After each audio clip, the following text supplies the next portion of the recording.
biglaan na lang, di lumamig isang araw.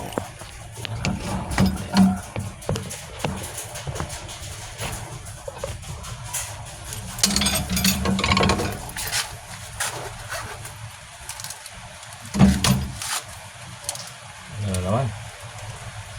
Wala na naman. Nangangarera kayo? Nangangarera kayo? Alaga lang?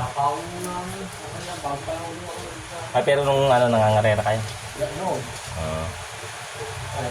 Sa akin, alaga lang eh. Walang ano.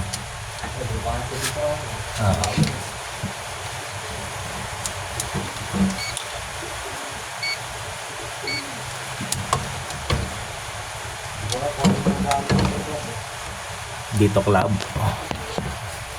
Pero naman dyan mga ano, ay mahihili ko dito.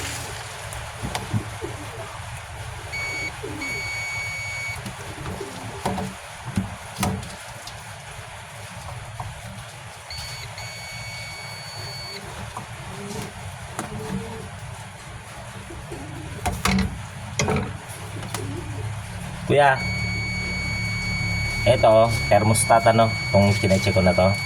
So minsan yan, pag nalagot yan, halimbawa naka-on tapos hindi na kumukonect, hindi na dadalo yung kuryente, isa siya sa sign para hindi umandar yung compression, hindi na umandar. So goods tayo dyan, kahit itong switch man lang. So mapapansin mo, yan, continuity, di ba? Nagbabaser. So ibig sabihin buo yan. So doon tayo sa likod mag-check. Iyan agad una, pag nawala yung power, diyan kagad ang unang mag-check. So ibig sabihin goods ka dyan, kung sakali man tumitigil-tigil siguro yung ano mo, blower, eh titingnan na lang natin ano. Pero ito, kaya talaga walang ano, diyan agad ang unang check. Pagka nagkakaganon, diyan ka, bago ka mag-check sa mga motor-motor or kung ano man ano. Kasi biglaan eh. So ibig sabihin okay, so wala namang ibang parts yan. Tapos ito condenser, pinaka-freezer. So wala namang critical na parts dyan para ano. Tsaka wala namang gumalaw niyan eh bago nasira. So ibig sabihin talagang ligtas ka na dyan pagka dyan ka Diba? Tinabi namin. Oo. Nalamig eh. So baba na tayo sa baba kasi talagang ano. Ayan, dito na tayo mag-check. Repair na rin siya eh, kasi may ano na siya. Kita doon sa access valve hindi na siya original. Kasi yung original niyan hinang eh.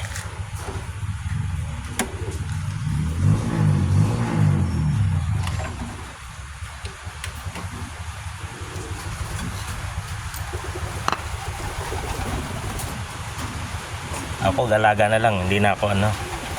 Hindi na rin ako nangangarya. Libang na lang, si misis na lang nagpapatuka na lang patuka, hindi nga nakakaalpas eh. Magbenta? Wala, ano lang, hindi ko pinadadami. Oo. Hindi ko nilalagyan pugad. Para ano. Oo. Yan. Dito na tayo, check na tayo na. Yan ako nalilibong. Oo.